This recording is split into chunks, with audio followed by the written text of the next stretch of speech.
Hi there, I'm Eric Wordweaver Sjerven, Gothi of the Ridgar folk here in East Texas, and I would like to welcome you to the Raven's Call. This is a show where I ramble on about different heathen-related subjects, just kind of whatever strikes my fancy at the time, sets my mind on fire. Big UPG warning at the beginning of these episodes, like every episode. This is just my take on heathenry. It's how I see the world. It's my particular viewpoints and is not necessarily reflective of the greater heathen community at large, if there even is such a thing.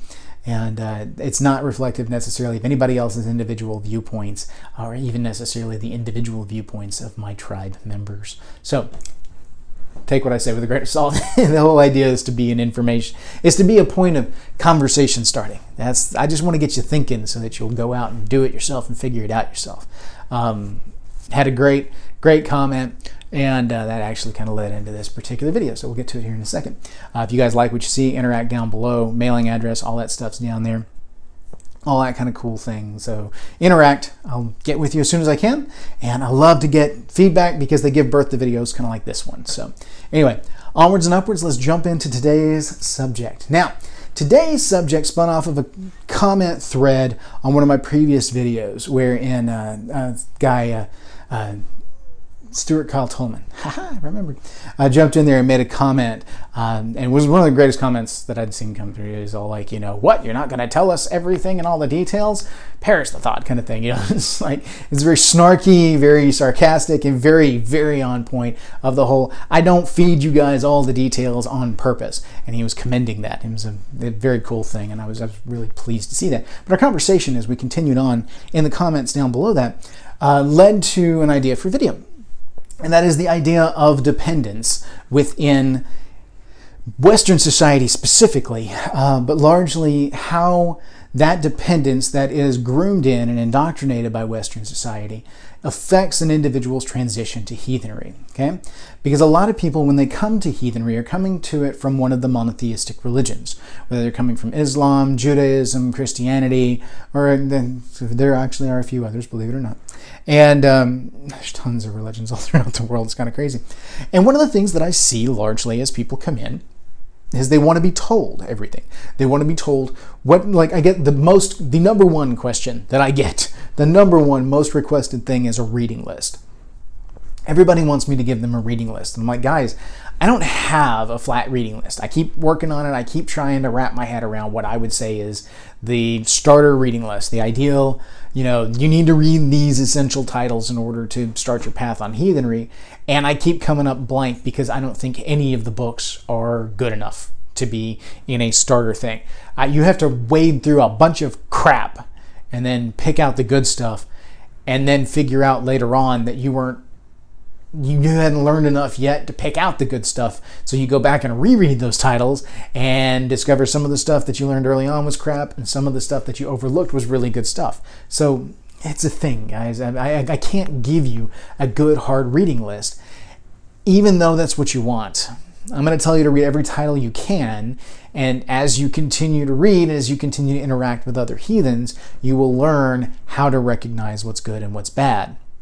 All the things I'm going to say are probably essentials, are like the Poetic Edda and some of the sagas, and even those aren't necessarily essential because they don't tell you how to be a heathen, but they do give you the context of the god stories and some of the hero stories, and the sagas give you an interesting cultural view of Northern Europe during a specific time period. Of course, syncretism exists throughout all of it, so none of it is a pure source that you can go to for this is heathenry.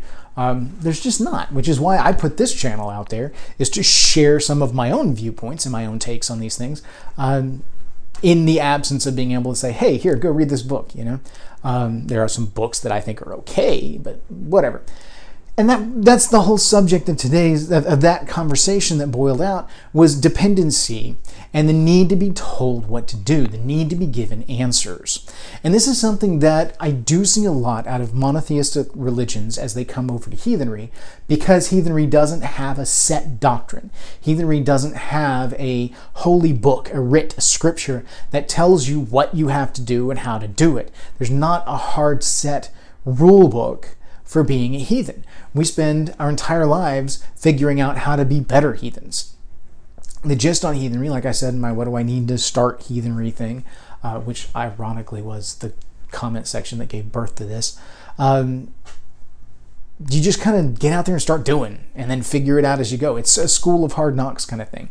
It's growth, it's development, and it is not something that's just handed to you. You can't go in under somebody and apprentice to be a heathen.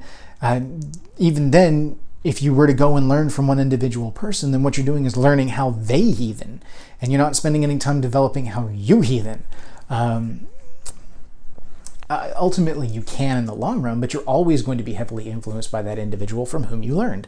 And so that's just the nature of any kind of apprenticeship. When you go through and do your masterwork, you can be this mastercraft worker, but you will always have elements of your teacher in whatever you did, because they set your foundation, your fundamentals. And so that's why I tell people, talk to everybody. Talk to any heathens that you can. Listen to all of the shows out there and figure out which ones you do and don't want to listen to. Hopefully by now you guys have picked out which ones you enjoy and which ones you don't, which ones you feel has an approach that you can identify with and perhaps learn from. But don't, like those of you that watch my videos, I do hope you're watching other videos too. I hope that I'm not the only one that you're looking at, because you're then only going to get my view on heathenry, which, is my view on heathenry. Therefore, I'm going to go, yeah, okay, cool. That's a good grounding point to be at, blah, blah, blah. But ultimately speaking, in the long run, my way is not your way. It's my hall, it's my call, not yours. Your hall, your call. You need to be developing yourself that way. And that's something that is difficult for people when they first come over to heathenry to kind of wrap their heads around. I see a lot in monotheistic religions because, as a generalization, monotheistic religions tend to groom dependence into their following. It's got a lot to do with particular religious viewpoints and a strict, staunch adherence to doctrine. Because they do have an established doctrine. They do have writs and tenets that have to be followed in order to be seen as being good within that religion. No commentary on the applicability of that or the appropriateness given the particular cultures. Not my culture, not my hall, not my call. But that's not the way it is within heathenry. When you get into heathenry, especially when you start to understand the difference in tribal dynamics, the difference in tribal cultures, the difference in hearth cultures, the difference between hearth culture and tribe culture, and how these things interplay, you begin to realize the essence of grassroots, which is you have to figure it out for yourself, figure out what you view as the world, and then figure out within that world what works for you, what groups you can attach yourself to, because they have enough in common with your views, with your worldview, to be able to do something together. Okay? The forming of a tribe is not because there's some writ or doctrine that says you have to. It's natural for human beings to band together. We're social creatures. It's what we do. The idea behind the function of a tribe is that individual hearths band together into kind of a greater entity that allows them to better, one, survive, especially back in the olden days wherein you really needed that, and two, to better connect to the gods and facilitate the exchange of luck. Because from a theological level, it does work better on a large scale. Not that it can't occur on a small scale. It can, totally can. Done it myself. It can. It's just more effective on a tribal level. Plus, there's other ways that the tribe interacts. And you've seen my videos. You know that there's things built in there where the luck of the tribe helps to absorb for others, and we all kind of feed off of and support one another on a metaphysical, spiritual, and sacred level. It's a thing. So there's a reason these grow up. But you don't join a group and then change your worldview to match the group. You build your worldview and then find a group wherein your worldview works. The group has to be accepting of your worldview and incorporate you into the group based on that, or else you're not coming into it authentically. And that's not, that's a big buzzword in the modern era, is this authentic, being your authentic self. Okay, let's roll with that concept. If you're going to be your authentic self, then you can't be dependent on someone else to tell you how to heathen. You have to figure out your own heathenry. You can learn from other individuals. You can gain from them, from their insight, from their wisdom. Absolutely do. Stand on the shoulders of giants and become bigger giants. Please do. That is how things progress. Scientists have done it for generations. The scientists from 200 years ago laid the groundwork that scientists today are using to make amazing advances. it's essential. We have to do that if we're going to progress as cultures and as societies. So yes, by all means, learn from other heathens. Build from their mistakes and from their wisdom, from their insight. The best wisdom comes from mistakes. It really does. And so learn from those things. Learn and build and develop. That's the essence of grassroots heathenry. It starts from the grassroots and grows up. It doesn't start from the top and boil down. You don't need somebody to dictate to you what to believe, how to believe, where the answers are, this, that, and the other. You've got to do the work yourself. You've got to get out there and find it. Yeah, I could probably go through and answer all the questions by pulling out my books and finding specific references and giving you the specific references, or sitting down and annotating this, that, or the other. But what good am I doing you in that? You need to go out and find it for yourself, because when you go out and you look, you may find that the specific point that I was referencing, yes, there may be value to it in the point that I was making, but the stanza before it or after it may add context to it that takes that idea to a whole new level for you. And you may make a breakthrough that I missed. Because I go back and have breakthroughs on stuff that I missed early on, that I have talked to people and built and developed my ideas in a way that, I had a really cool breakthrough the other day on, oh man, it was a cool thing on the whole cosmological time scale and everything. Really cool stuff. But it was based on stuff that I'd done ages ago, conversations I've had with people, insights that I've gained since then, and then here I am. Nobody told me how to do it. Nobody laid it out. Nobody gave me this book and said, here, read that, and then you will understand the universe. It doesn't work that way. You have to figure it out for yourself. That's the only way we can do it. And so I highly encourage people to go out and read, to go out and do, to develop and to grow. I mean, that's the large... I use the imagery of the tree for heathenry a great deal because it's rooted in tradition in the past, but it grows towards the future. And the trunk of the here and now is strong and true because these two things are well balanced. And so that's the thing. You have to grow organically, because if I try to force you into a shape, you're not going to be strong and true. You've got to grow up around it. Like if a tree that has been put into a trellis and grows up through a fence line is going to be influenced by that fence line, but it has to grow into its own thing if it's going to survive. And then when it becomes a big, strong, beautiful tree, there's a fence panel sticking out the side of it because you can tell that was what guided it when it grew up, but that ain't what it looks like now. Staunch adherence to doctrine is not something that serves heathenry. And this is something that I see a lot with people during the conversion. They come in because they were brought up in a society that does encourage dependence. It does encourage going to authority figures and leadership for the answers.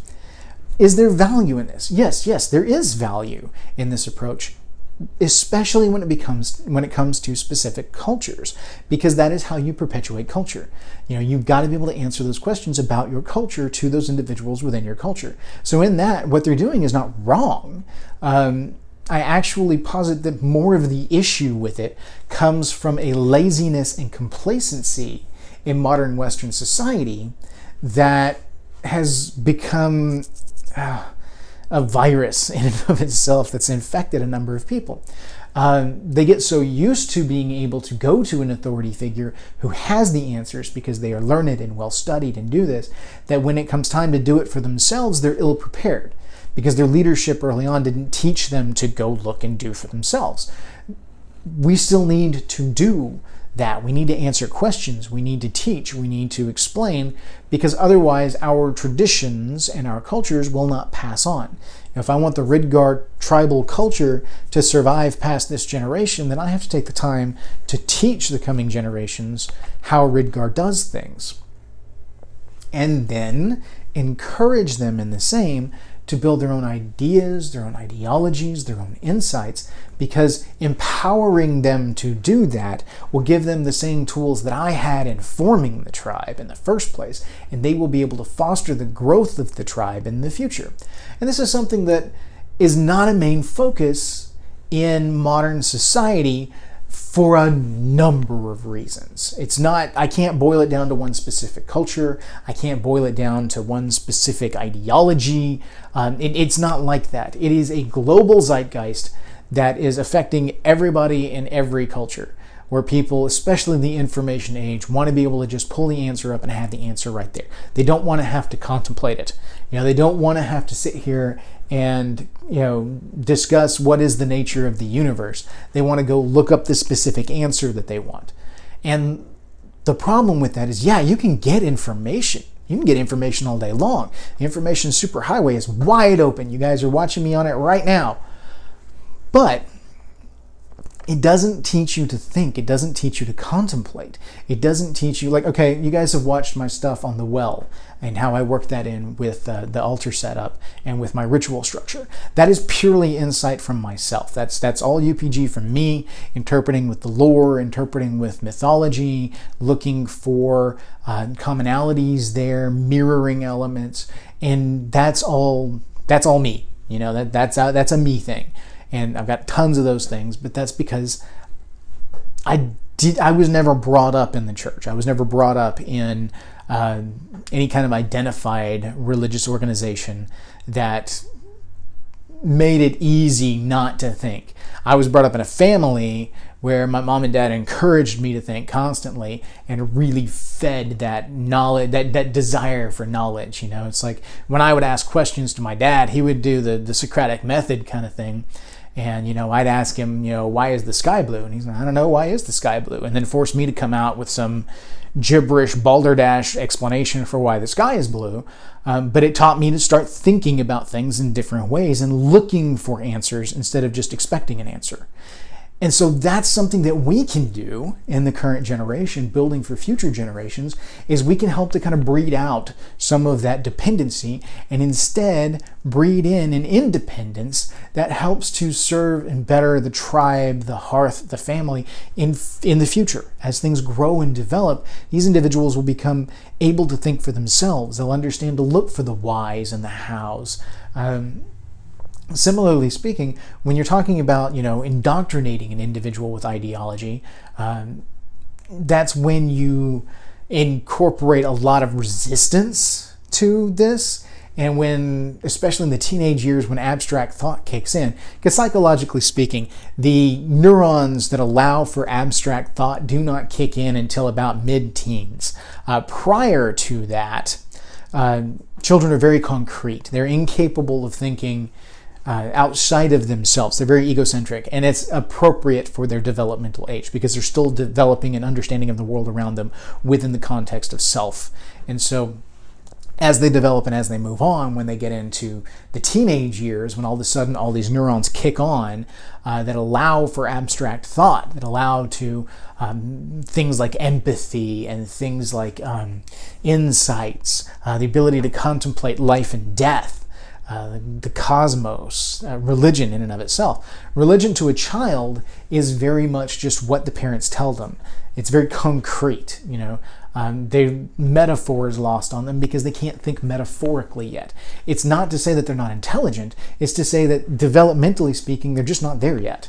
That kicks in later years, and that's the reason why at teenage years you get rebellion, is because all of a sudden everything explodes. They're aware of their surroundings in a different way. They're aware of the viewpoints of their peers in different ways than they were before, which is why all of a sudden the views of their peers become so important to them. It's why social stressors just rocket up during teenage years. This is the period of time where kids are influenced most heavily by their friend sets, where they learn so much in the school of hard knocks during that period of time because everything has just exploded. Their world is suddenly huge, and they don't want to be held down and tied down to this doctrine they were brought up with. They want to explore, and if you don't give them the room to explore, if you don't let the string out on the kite a little bit, they're going to snap it free and run off, and then they won't come back.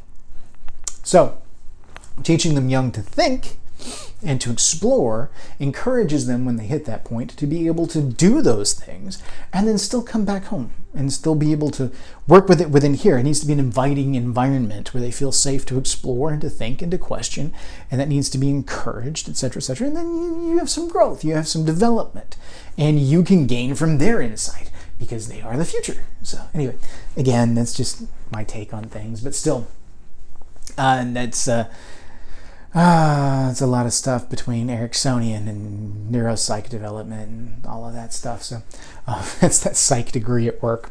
But still, nonetheless, it parallels here, because as people come over from the monotheistic religions and they haven't been taught to think for themselves, then they get over here and don't know what to do. And it's scary, it's terrifying when you leave something that is comfortable, where you have been, all the answers are laid out there. The worldview that you have is that religion consists of this central leadership that doles out all the information and all the answers. And now I'm going to bounce from this culture to another culture and expect the same kind of structure when I get here. I'm going to expect some wizened elder, some leader, to tell me what the truth is and what the belief structure is so I can make a decision whether or not I want to be here. I've just wasted all this time with this one. I don't want to waste time piddling around when somebody could just give me the answers and I can decide whether I want to be here or not and leave. That's not it. It doesn't work that way. You get over here and then you start to learn and you realize that, that one guy that you talked to, the wizened elder that gave you all the information about heathenry, was only giving you information about how his tribe views heathenry. And then you discover this other tribe that views things completely different from a sociological element, or that has different insights from a theological side of things, that has different approach on the spiritual side that's more in line with your own personal beliefs. And all of a sudden you go, holy crap, I have personal beliefs. Where did that come from? That's the pathway. That's what happens. You come in, you talk to people, you figure out just how much you don't know, and then you flounder around and desperately try to learn something. And so, yeah, we can help you out as best we can, those of us that have been doing it for a while, but we're still figuring things out as we go. That's why I will never step up here and say, I am an expert on heathenry. No, I'm not even an expert on, my tribe's heathenry. I'm an expert on my heathenry, and even then, I am a student of my heathenry. I'm not even an expert. I'm a learned student, but I am a student, and I am still learning. I am still figuring out. I haven't done my doctoral thesis yet. May not ever. I'm creating, I'm doing, I'm sharing as I go along. I'm trying to share my path with you guys that are interested in it, in hopes that it will encourage you to question, encourage you to think, encourage you to venture outside of the box and to step into the unknown. Because that's the scary thing. It's unknown. You don't know where it's going to go. You don't know what it's going to do. You don't know what's up and what's down, what's right and what's wrong. You're terrified you're going to do something wrong. And with the church, you can step in and they tell you how to worship their God. They tell you how to go through the ritual for their God, etc., etc., etc. Within heathenry, you step into a tribe, and no two tribes may do things the same way. No two tribes may use the same rituals and the same format. Somebody may do bloat completely different. Somebody may not even do bloat. And yet, some may not do symbol. Some may do symbol in a historical sense. Some may do it in a more modern sense. Some may do something completely different. You may step in and somebody has very, Wiccan influences on their tribe, more on the Asatru side of things, and then think that that's heathenry. And then you get out here and you meet some of the other heathen tribes that don't identify with that kind of neo-pagan Wiccan approach to heathenry that is Asatru. And then they have this more organic thing over here. And then the two don't jive, and you have to figure out where you land in all of that. That's just the reality of things. That's just how things work. That's real world right there. You're an adult, most likely. Most of the people watching my channel are between the ages of 25 and 45. So, I'm going to go on a limb and say there's about a 78% chance that whoever's watching this is an adult. And you're going to have to figure things out for yourself. And so I will answer questions with how I see things. I will answer questions with further questions or more insight. But if you guys write in and want source material on stuff, I may not give you source material. I may tell you go read your sagas, go read your eddas, go look and read and explore. And part of it too, guys, a fair disclaimer, I've been heathen for a long time. A long time. I've done a lot of reading over the years, and I may not remember my source off the top of my head. I may have a well-developed idea that was based off of something that I read in one of H.R. Ellis's books, Hilda Rodham, Ellis Davidson, Rodham, I forget what the R stands for exactly. Maybe Roderick. Anyway, Hilda Ellis Davidson. Amazing author. Love her stuff. Not heathen, but really good from the archaeological standpoint of things and from the academic standpoint of things. And I gain a lot of insight from her stuff, as I do with a number of other authors. And so I'll recommend her fairly frequently. But if you want me to tell you which of her books I got this particular bit of information from, I'm not going to know. I would have to go back and comb through all of my books and find the reference again, because I incorporated that 15 years ago, or 20 years ago, or 25 years ago. And I don't have that bibliographic information just popped off the top of my head all of the time. Sometimes I do. Like with the article, The Author of the Voluspa, great article. I know some of the specific things that I pulled from that. There's some stuff in Ellis Davidson's work, especially Road to Hell, that I can pinpoint stuff that came from Road to Hell as far as how it is incorporated. But there's additive stuff that I've learned since then because of insights that I got with that. So the ideology that I have built from that may be influenced by this, but not be tied specifically to the source. It's complicated. It's a growing, evolving thing, and that's the way yours is going to be. You're going to read everything you can get your hands on. I would say if you have a chance to get your hands on source material, get your hands on source material.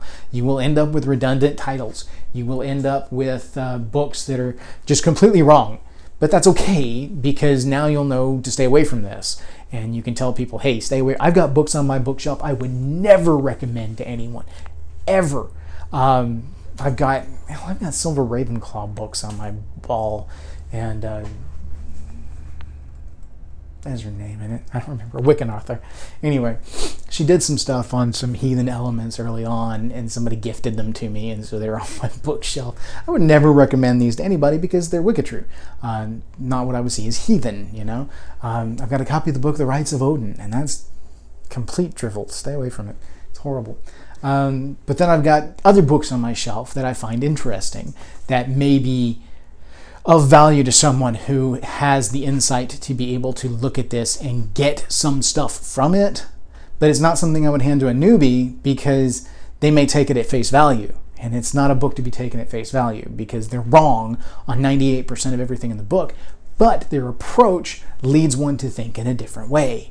And so I had some really cool insights off of a book that essentially contained nothing of value other than the inspiration to think in a different vantage, and that's value in and of itself. So that's why I can't give you guys a good, easy reading list. That's why I'm not going to answer the questions in a way that's like, here are all the answers. This is the right and this is the wrong and blah, blah, blah, blah.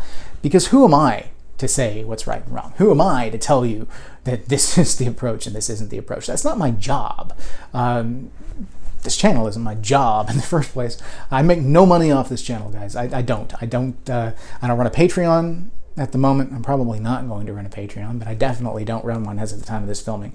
I do not monetize on the channel, because that's not what this is about. This is about just kind of sharing information. Now, I do sell my book, but that's an entertainment thing, not necessarily an educational thing. I'm getting some idea to trying to write an educational thing, but then I'm afraid people will try to take it as, you know, this is how to do heathenry, and it's difficult to figure out how to portray my viewpoint of figure it out for yourself in book form. You know, in video it's easy because I can just sit here and say it, but in book form it's a little bit more difficult to not come off as like, I am an authority. You're already kind of establishing yourself as an authority by putting the book out there. So anyway, that's neither here nor there. So this dependency that we see come from the more monotheistic side of things, that comes, and it's not even necessarily the monotheistic side of things, it's Western society in general that has established that information is more important than wisdom. There's a disconnect between knowledge and wisdom.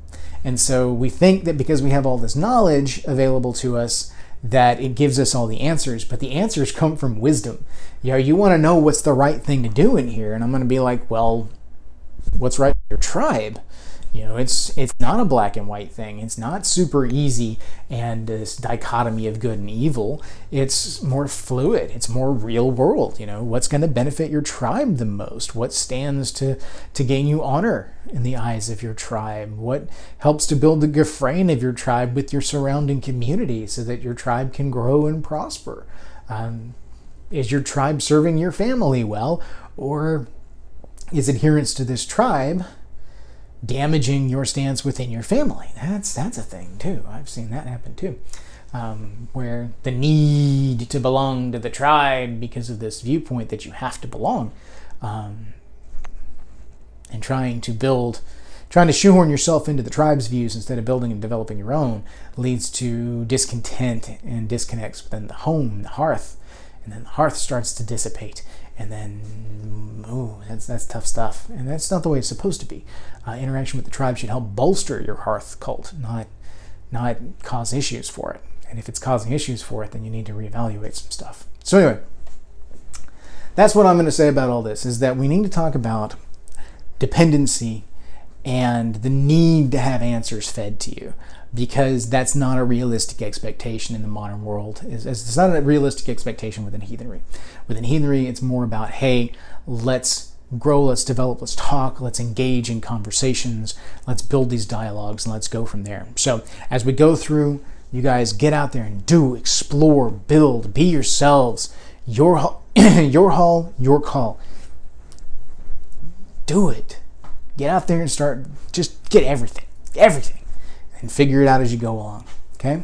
So, it was a long diatribe for what could easily have been a couple of sentences, but you know me, wordy bastard, hashtag, it is what it is. Hail to you all, thank you. May your hearth fires burn bright.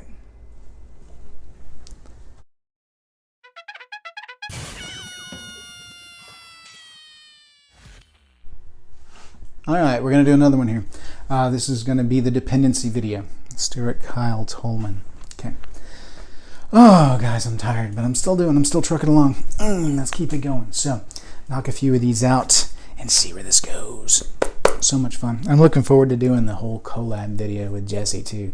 That may already be up on the channel by the time this comes out, but still, at the time of the filming, it hasn't happened yet. So I'm still excited about that. It's gonna be fun. So I love doing those collab videos. They're fun. They're entertaining. It's different. It's a break from the norm. And it's just kind of a neat thing to do. So I like to do them. They're really cool. So, all right, time check's good. Okay, let's rock and roll. We're live, and pitter patter, let's get out of here. 3, 2, 1, let's jam. Because monotheistic religions teach dependence. They groom dependence into their individuals. Whether, pardon me, coffee.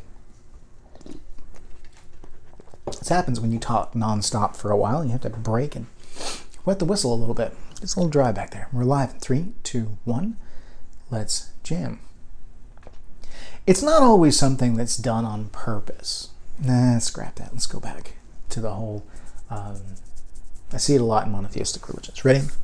3, 2, 1, let's jam.